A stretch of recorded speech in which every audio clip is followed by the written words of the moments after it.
अस्सलामुअलैकुम। तो भाई लोग, आज मैं आप सबको लेके जाने वाला हूँ एक अलग ही दुनिया में। तो यार वीडियो को पूरा ज़रूर से देखना, क्योंकि इसमें आप सबका और मेरा भी फ़ायदा है। तो आज जुम्मे का दिन है, अभी जुम्मा पढ़ के मैं आया यहाँ पे और अभी मैं हूँ, बताना पड़ेगा आप लोगों को, आप लोग खुद समझ सकते तो एक बार समझ के देखो, फिर भी मैं बता देता हूँ। मैं अभी हूँ कब्रिस्तान में। तो जुम्मे का दिन है, तो वैसे तो मैं पहले कुछ दिन पहले मतलब रोज़ ही आता था, फजर में, असर में, जोहर में भी आता था कभी कभी, लेकिन अब थोड़ा जमात में जब से गया था उसके बाद से मतलब आना इधर बंद हो गया था। जुम्मे का दिन था तो मैं आया इधर, आके थोड़ा ज़ियारत करके अब मैं निकलने वाला था। तो मैंने सोचा क्यों ना आप लोगों के साथ भी कुछ शेयर कर दूं। तो बहुत से ऐसे लोग हैं जिनको नहीं पता कि कब्र ज़ियारत कैसे किया जाता है। बहुत से लोगों को नहीं पता है कि मतलब कब्र ज़ियारत कैसे किया जाता है, कब्र में जाने से पहले कौन सी दुआ पढ़ी जाती है। तो देखो, सबसे पहले तो कब्र में हर किसी को जाना चाहिए, कब्रिस्तान में हर किसी को जाना चाहिए। जुम्मे को छोड़ो, मैं तो कहता हूँ हफ्ते में 1-2 दिन, 3 दिन, 4 दिन जाना चाहिए। जाना अच्छी बात है, जाने से दुनिया की मोहब्बत दिल से मिटती है। और दूसरी बात जो है, कब्रिस्तान में अकेला जाना चाहिए या नहीं, ये सवाल बहुत लोगों के मन में है, मेरे भी मन में था जब शुरू में। देखो, छुपाने वाली बात कोई है नहीं इसमें। डर मेरे को भी बहुत लगता था, अकेला मैं कभी भी नहीं आ सकता था, कभी भी आता ही नहीं था, और इससे पहले कभी आया भी नहीं हूँ। लेकिन जब से अब्बू का इंतकाल हुआ है, डर तो छोड़ो यार, अकेला घुस जाता हूँ। अभी भी अकेले गया था मैं, और दुआ करके उनके लिए ज़ियारत करके अभी आया मैं बाहर। अंदर मैंने सोचा अजीब सा लगता है कि वीडियो बनाना, इसलिए मैं बाहर से एक छोटा सा क्लिप, शुरू में आप लोगों ने देखा होगा, बाहर से बना के फिर मैं यहाँ पे रोड पे खड़ा हूँ अभी। बिल्कुल ये देखो, ये रास्ता है मिट्टी का, कच्चा रास्ता, और इसके बगल में ही है बिल्कुल ये कब्रिस्तान। तो देखो, बहुत से लोगों को नहीं पता है कि कैसे ज़ियारत किया जाता है कब्र, और कैसे मतलब कब्रिस्तान में घुसने से पहले कौन सा दुआ पढ़ा जाता है। तो पता तो मेरे को भी नहीं था, थोड़ा बहुत पता कर लिया है मैंने। पता कर लिया बोले तो सीखना ज़रूरी है ये हम लोगों के लिए,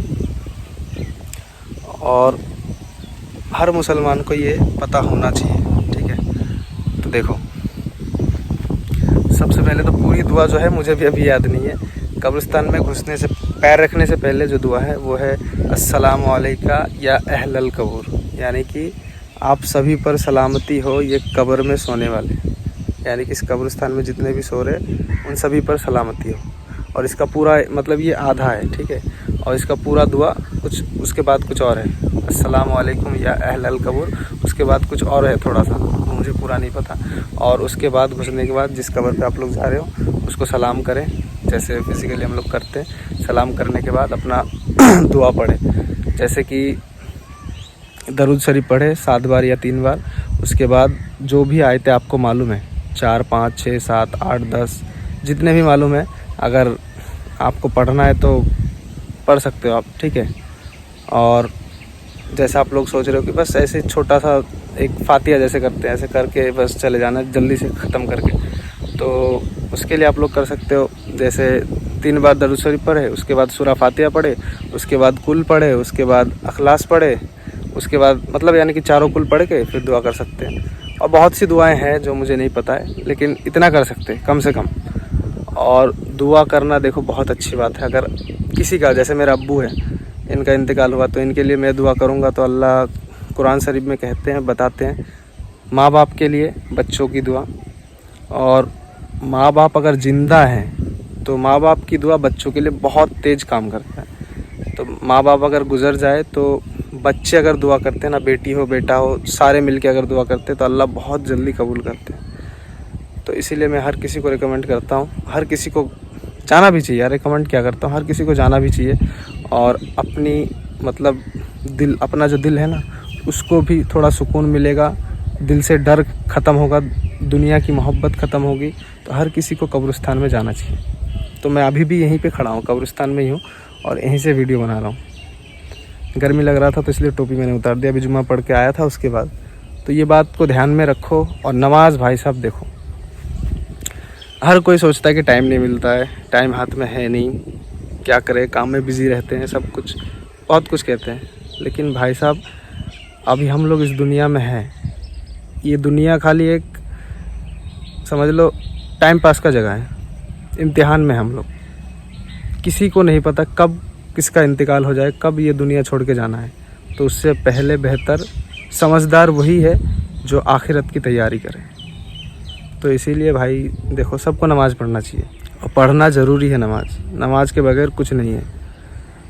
वही असली दौलत है, वही असली समझ लो शोहरत है, वही साथ में जाएगा और कुछ नहीं जाएगा। तो बस आप लोगों को इतना ही बताना था, और दुआ करना आप लोग भी मेरे अब्बू के लिए थोड़ा सा। और वीडियो पसंद आए तो एक लाइक कर देना, नहीं भी करोगे तो चलेगा, क्योंकि ये दुनिया की मोहब्बत नहीं चाहिए हमें तो वो आखिरत वाली चाहिए। चलो फिर, अस्सलाम वालेकुम। मैं चलता हूँ घर जाके, अभी थोड़ा खाना पीना खाते हैं, और आप लोग भी नमाज़ स्टार्ट कर दो और कब्र में जाओ, खूब दुआ करो।